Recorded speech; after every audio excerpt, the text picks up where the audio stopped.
आइए हम बात करते हैं भारत के संविधान के मौलिक अधिकार के अंतर्गत आने वाले स्वतंत्रता अधिकार के बारे में। स्वतंत्रता का अधिकार भारत के संविधान के अनुच्छेद 19 से 22 तक में वर्णित किया गया है। हम आज देखते हैं अनुच्छेद 19 क्या है। अनुच्छेद 19 यह एक व्यक्तिगत स्वतंत्रता है, व्यक्तिगत स्वतंत्रता है जो कि राजनीतिक स्वतंत्रता के लिए आवश्यक है। इसमें टोटल 6 मौलिक अधिकार और 6 अधिकार आपको प्राप्त हैं और यह अधिकार केवल भारतीय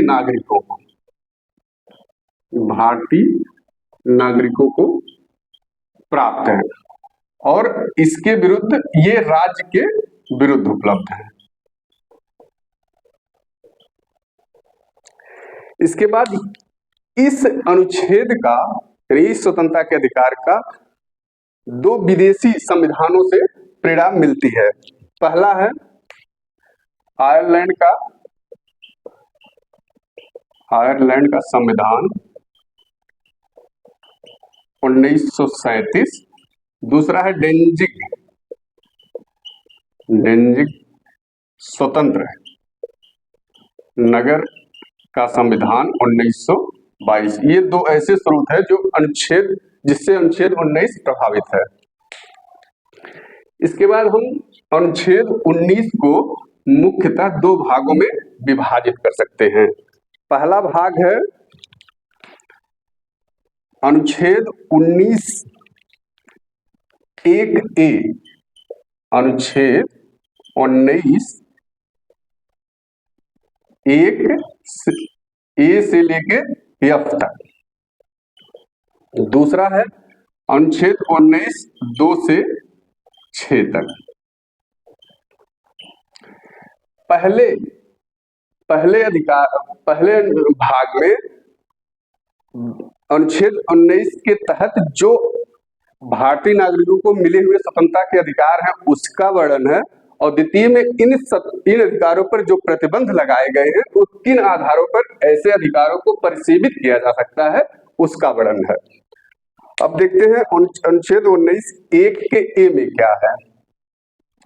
19 1 ए में क्या, इसमें सबसे पहले सबसे महत्वपूर्ण और विवादास्पद स्वतंत्रता वाक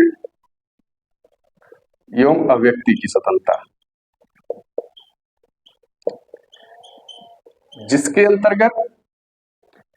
इसके अंतर्गत आपको मौन रहने का अधिकार,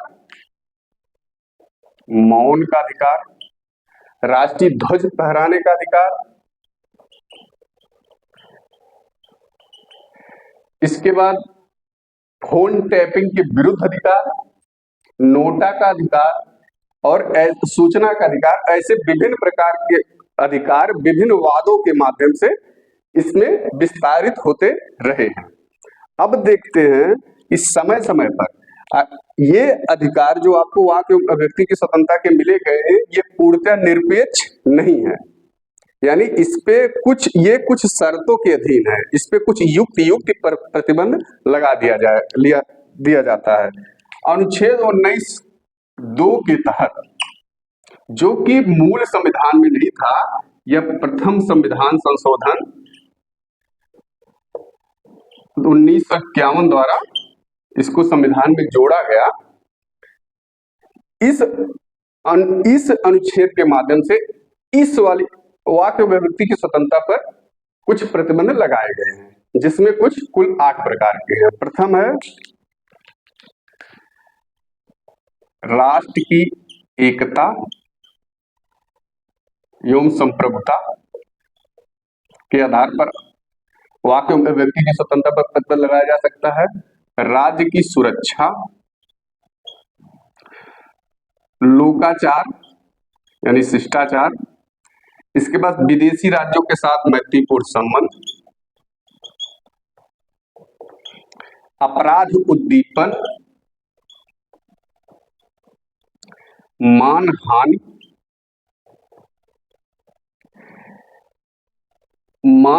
हानि हो गया और न्यायालय की अवमानना।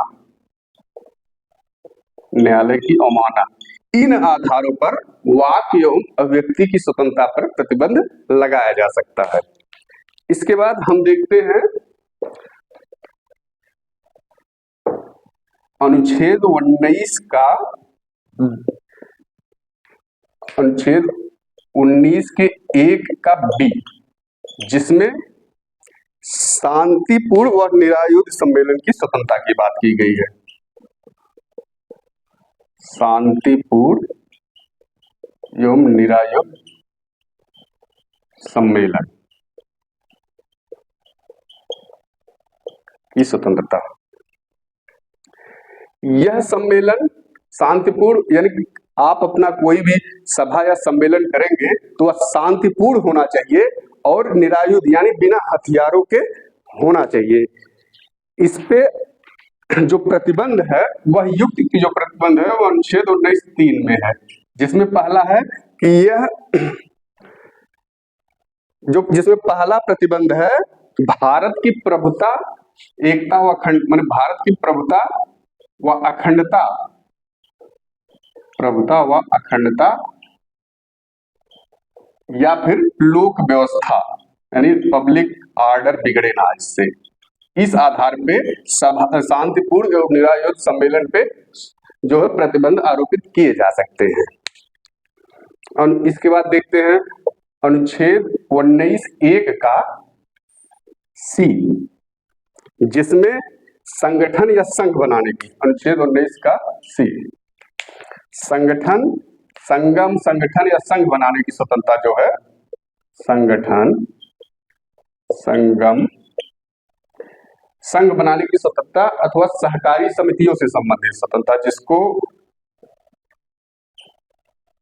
सहकारी, जिसको संविधान में 97वें संविधान संशोधन अधिनियम द्वारा अनुच्छेद 19(1) के सी में जोड़ा गया। संगठन या सब यानी विभिन्न प्रकार के राजनीतिक दल, दबाव समूह, हित समूह या अन्य प्रकार के जो संगठन बनाए जाते हैं वो अनुच्छेद 19(1) के सी के तहत बनाए जा सकते हैं, लेकिन इस पे भी युक्त प्रतिबंध आरोपित किए जाते हैं, जिसका वर्णन अनुच्छेद 19 के 4 में है। और उस पे प्रतिबंध का जो आधार है वह 3 प्रकार से है। प्रथम है भारत की प्रभुता एवं एकता, भारत की प्रभुता, एकता व अखंडता। दूसरा है लोक व्यवस्था,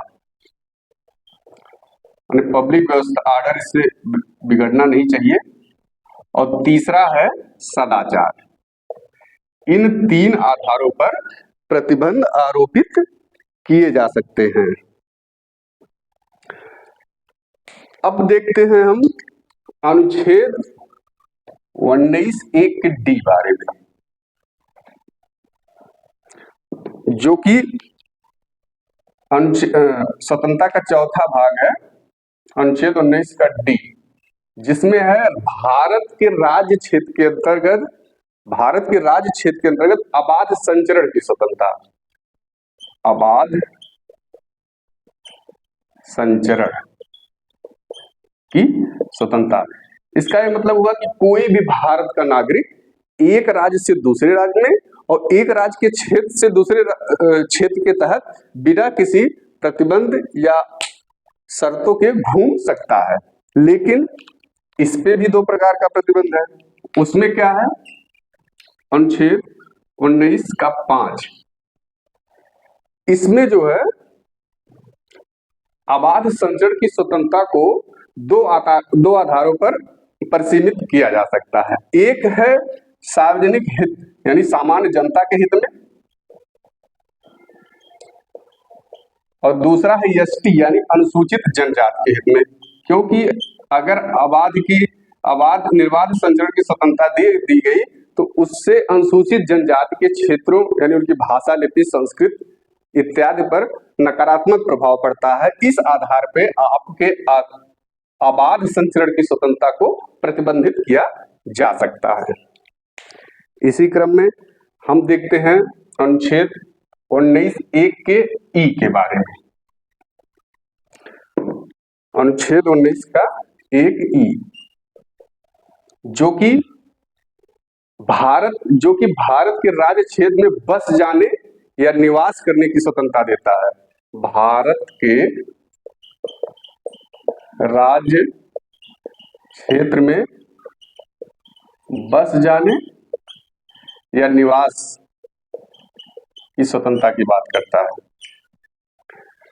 इस पे भी दो आधार पे प्रतिबंध है, वही दो आधार, साधारण जनता के हित में व एसटी के माने अनुसूचित जनजाति के हितों के संवर्धन के लिए या उनके हितों पे नकारात्मक प्रभाव ना पड़े, यानी वही भाषा, धर्म, लिपि, संस्कृति इत्यादि को क्षति ना पहुंचे, इस आधार पे इस पे प्रतिबंध लगाया जा सकता है। भारत के राज्य क्षेत्र में बस जाने या निवास करने के अधिकार पर। इसके बाद हम देखते हैं भारतीय संविधान में वर्णित अनुच्छेद 21A के F में, जिसमें वृत्ति, भारत के राज्य क्षेत्र में वृत्ति, आजीविका, व्यापार व कारोबार करने की स्वतंत्रता है। ये अधिकार अनुच्छेद 19(1) के F में दिए गए हैं। यानी कोई भी भारत का नागरिक भारत के किसी भी क्षेत्र पे वृत्ति, आजीविका, व्यापार अथवा कारोबार कर सकता है। हाँ, उसमें कोई नकारात्मक कारोबार ना हो, जैसे इसको इस आधार पर चुनौती नहीं दी जा सकती, यानी बिहार की शराबबंदी को इस आधार पर चुनौती नहीं दी जा सकती कि यह जो है उसके कारोबार के अधिकार को छीनता है। इस पे जो प्रतिबंध है वो साधारण जनता के हित के आधार पर, साधारण जनता के हितों के आधार पर प्रतिबंध लगाया जा सकता है।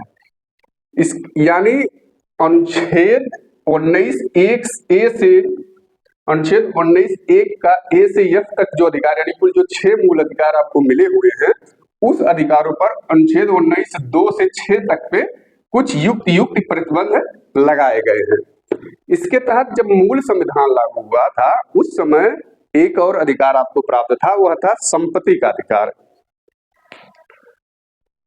संपत्ति का अधिकार ये भी मौलिक अधिकारों का हिस्सा था, लेकिन 44वें संविधान संशोधन